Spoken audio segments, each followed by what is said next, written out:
Chandra institute के YouTube channel पर मैं आशीष सिंह आप सभी का स्वागत करता हूं। दोस्त, यहाँ पर हमारे द्वारा आपसे बातचीत किया जाएगा परिवार के कार्य पर। यहाँ पर परिवार के कार्य के अंतर्गत हम यहाँ पर बात करेंगे आज आपसे पर्यावरण की विषय वस्तु पर, और यहाँ पर हम देखेंगे कि परिवार के कौन कौन से कार्य होते हैं और किस प्रकार उसका वर्णन किया जाता है। साहब यहाँ पर ध्यान देंगे कि एक जो यहाँ पर परिवार नामक ये जो चैप्टर लिया गया है, ये समाजशास्त्र की विषय वस्तु है और समाजशास्त्र के क्षेत्र के एक बड़े विशेषज्ञ, एक बड़े समाजशास्त्री की यदि हम आपसे बात करें तो यहाँ पे इस क्रम पे एक नाम आता है मैकाइवर एवं पेज का। इस मैकाइवर एवं पेज के द्वारा परिवार के कार्यों को साफ दो भागों में विभाजित किया गया।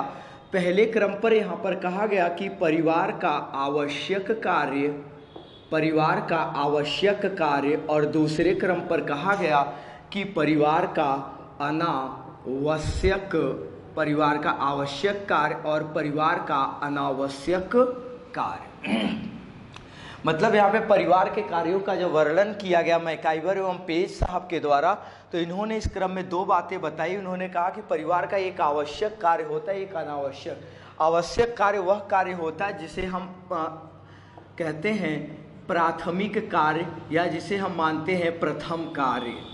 अब यहाँ पर इस आवश्यक कार्य के क्रम पे यदि हम ध्यान दें तो यहाँ पे हमें मुख्य रूप से तीन बातें देखने को मिलती हैं। पहले क्रम पर होता है कि परिवार का कार्य है कि वह आर्थिक क्रिया का संपादन करे।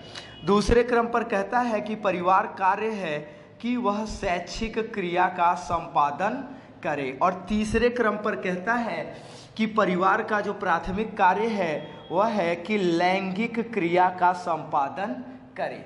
यदि हम यहाँ पर आते हैं इसके अनावश्यक कार्य की ओर, तो कहता है परिवार अपने स्तर के आधार पर मनोरंजन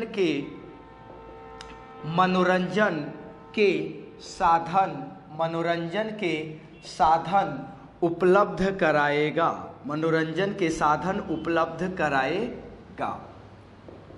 अब यहाँ पर साहब ध्यान देंगे कि हम यहाँ पर बात करते हैं सबसे पहले क्रम पे कि जो प्राथमिक और आवश्यक के क्रम पे पहली बात यहाँ पर रखी गई आर्थिक क्रिया। तो यहाँ पर आर्थिक क्रिया के अंतर्गत जो सबसे मुख्य बात है कि परिवार के द्वारा इसमें पल रहे, इसमें बढ़ रहे या यहाँ पर सम्मिलित सभी प्रकार के इसके सदस्यों के जरूरतों को, उनकी आवश्यकताओं को, उनकी इच्छाओं को या उनके जीवन जीने के लिए उचित संसाधन उपलब्ध कराना। क्या कराना साहब? उचित संसाधन उपलब्ध कराना, जिससे कि वे अपनी आजीविका को अच्छे ढंग से चला सके और अपना जीवन निर्वहन कर सकें। तो यहाँ पर परिवार का एक प्राथमिक कार्य है आर्थिक क्रिया का संपादन करना, जिसके अंतर्गत परिवार इसमें पल रहे, बढ़ रहे या इसके सदस्यों के बीच में यहाँ पे इनकी ज़रूरतों, इनकी इच्छाओं, इनकी आवश्यकताओं इत्यादि को पूरा किया जाता है और वे परिवार में अपना जीवन यापन आसानी से करते हैं।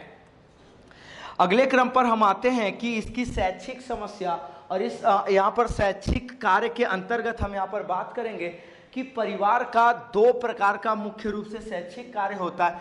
एक होता है बच्चों के प्रति और दूसरा होता है इसके सभी सदस्यों के प्रति, बच्चों के प्रति और सभी सदस्यों के प्रति। हम पहले क्रम पर बात करें यदि बच्चों के प्रति, तो परिवार का यहाँ पर कार्य है कि वह सभी बच्चों के लिए या उसमें पल रहे बच्चों के लिए उचित शिक्षा व्यवस्था मुहैया कराए, परिवार में उचित वातावरण निर्मित करे जिससे बालक शिक्षा की दिशा की ओर अग्रसरित हो और वह यहाँ पे उचित प्रकार के स्कूल का भी प्रबंध करे।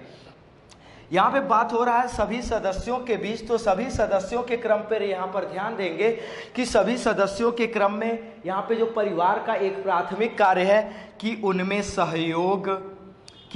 सहयोग, सहानुभूति इत्यादि कौशलों का विकास करे। प्यार, तो जिससे क्या होगा कि परिवार सुगम और मनोरम ढंग से या आपस में एक दूसरे के साथ सहयोगात्मक बंधुत्व की भावना के साथ वह विकास कर रहा होगा। अगले क्रम पर हम बात करते हैं कि परिवार का एक प्राथमिक कार्य है लैंगिक क्रिया को संपादित करना। तो इस लैंगिक क्रिया के संपादन के क्रम में देखेंगे कि यह वह क्रिया है जिसके आधार पर वंश वृद्धि की जाती है, वंश वृद्धि की जाती है। इसके साथ ही साथ यहाँ पे समाज और परिवार के बीच संतुलन को स्थापित किया जाता है और इस प्रकार से लैंगिक क्रिया समाज और परिवार के निर्माण में एक प्राथमिक क्रिया के रूप में सहयोग करती है।